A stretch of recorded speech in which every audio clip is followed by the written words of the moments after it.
What's up, Infected, and welcome to the Quarantine. Today I have a game for you by the name of Nightmare Forest Alien Invasion by Brave Frontier Studios.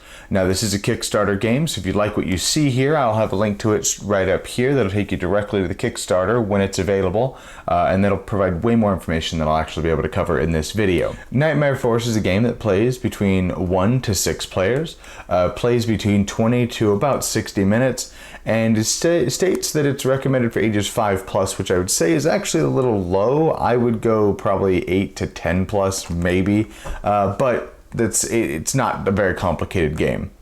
So what is Nightmare Forest? Well, Nightmare Forest is basically your group of survivors that has witnessed like an alien ship touch down in the forest, and you're going through the forest to try to clear them out because they're going to try to kill humanity or whatever.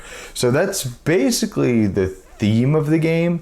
Now, the way the game is actually played is it's a dice chucker with a bit of strategy involved, where you're trying to collect weapons and clear out sections of the forest, and by the end of the game you have, between 9 and 7, depending on the difficulty that you want to play. You have 9 and 7 rounds to clear out the entire forest. So let's go over to the overview, shall we?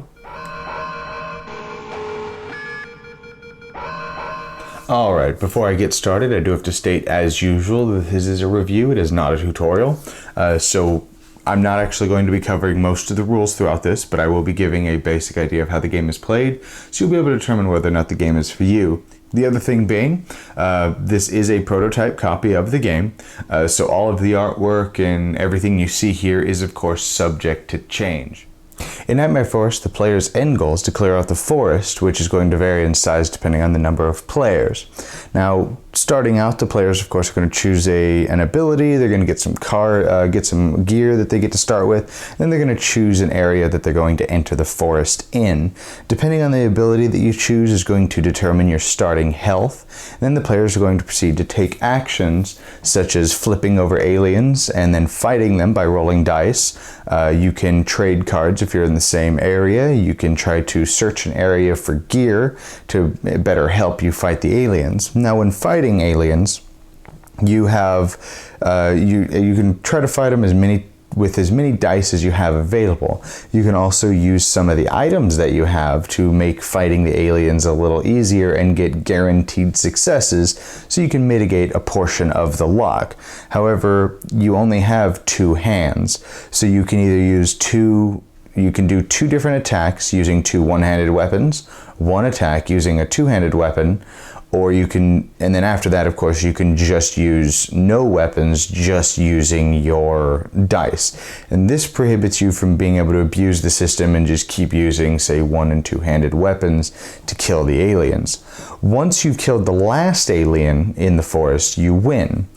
However, after each player has taken their actions, you're going to reduce the turn counter by 1.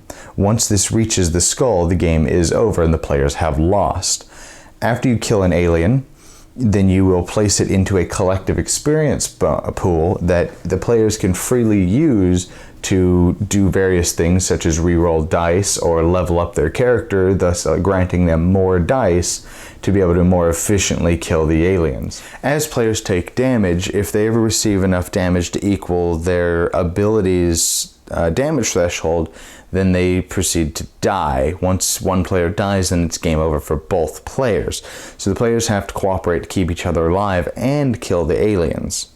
Most of the items have a usage limit or an ammunition value on the card.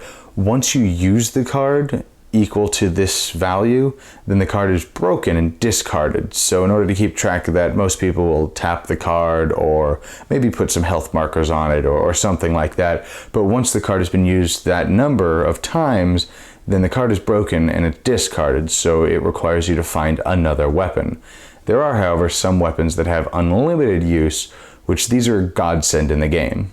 And that is how you play Nightmare Forest Alien Invasion. So let's go to my final thoughts, shall we? Alright, Nightmare Forest. Well, let me start out with a funny story with Nightmare Forest. So, When I first got it in the mail, it looked really cool, but there were no rules along with it. So I messaged the developer and he said he couldn't get the rules to fit in the box. And so whatever, he gave me the PDF, and I just kind of downloaded that and used that to learn how to play the game. And he told me, because the game can be played 1 to 6 players, and he had mentioned that the game is next to impossible to play with a single hero. If you play 1 player, it's recommended use 2 heroes, because it's already still insanely difficult to pull off with multiple heroes. So he said just because the number of dice you're allowed to throw and actions and whatnot, even though you get a smaller grid because it's based on the number of players, it's really difficult and it's next to impossible. So I went in expecting this to be an incredibly difficult game, and I had some company coming over later the evening, and I was like, well, you know what, I'll just play using a single hero just so I can make sure I understand the rules. I can ask the designer some questions before they come over, so on and so forth. I started out and completely dominated the game. I used a single hero and crushed it. Didn't have a single problem. I think I took 2 wounds total. So I found it funny that I crushed the game and wasn't even trying. Like, I went in expecting I was going to lose. I was going to play a few rounds and then get crushed and then just be like, okay, now we can play. And I dominated the game. I even killed one of the final boss with like 2 successes more than I even needed. I took like 2 wounds, and it was crazy. So I messaged him, was like, hey, I have company coming over soon. I don't have time to play another game right now, but I think I probably played wrong because you said the game was supposed to be really hard, and I just went through it like nobody's business. And he was like, yeah, no problem, blah, blah, blah. And we were talking back and forth, and I kind of described to him what I did. And apparently I was playing right. I just had the perfect storm of what could possibly happen in the game. Basically, I started with this composite bow that had 2 uses, and once that broke, I then got to get this lightsaber essentially and an EMP grenade, which cancels out one of the really strong monster's abilities. And then the laser sword gives like 2 free successes, and it's a one-handed weapon and has unlimited uses. So I just whizzed through the game at that point with just no problem whatsoever. So me and him laughed back and forth because I just got the perfect storm. He said because it's next to impossible, just statistically, it's insanely thin chance that you're actually going to beat it with a single hero. And me and him laughed back and forth that I got the perfect storm my first play. So I kind of kept giving him grief and was like, overall it's probably going to get a good review, spoilers, even if the game is a little bit easy. And I kept doing that. So the game is good. It's a good, fun, light little game. There's, you're using dice, so there's a decent bit of luck involved, but it can be mitigated with some of your abilities and then the weapons that you get.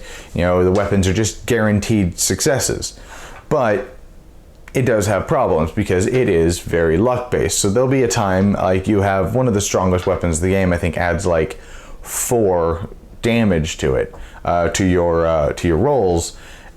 And then like, say you just need 5. So you're like, you know what, I'll go ahead and use this, make a bunch of noise, attract some more aliens, which is a big problem, and roll 2 dice because I only need 1 success, and you don't roll anything. So you wasted a charge, B, you attracted more aliens, and C, you still didn't kill the alien, and it's infuriating. So, go into it knowing that you are rolling dice, so you can get totally screwed on the dice, but it does have a bit of mitigation. So it's a really neat dice action, like dice allocation system, because these dice are your actions. So once you got to use them very sparingly. But overall, I definitely recommend the game. The game is really fun. Really, the luck factor is really the only negative that we've had over the game. So that is my review for Nightmare Forest Alien Invasion. I definitely recommend it. Check out the Kickstarter, again, right up here. It'll definitely have way more information than I could cover in a video. Anyways, if you like my channel, I do have my Patreon right up here. If you'd like to support that, any little bit of support definitely helps. I would appreciate it. I read all of my comments if you leave any. I have my Twitch and my Twitter down here in the doobly-doo. Definitely check me out there as well. If you give this video a like, The subscribe button's right down here, if I'm not mistaken. Click that for me. I appreciate the support there. Anyways, I'll see you guys next time in the quarantine.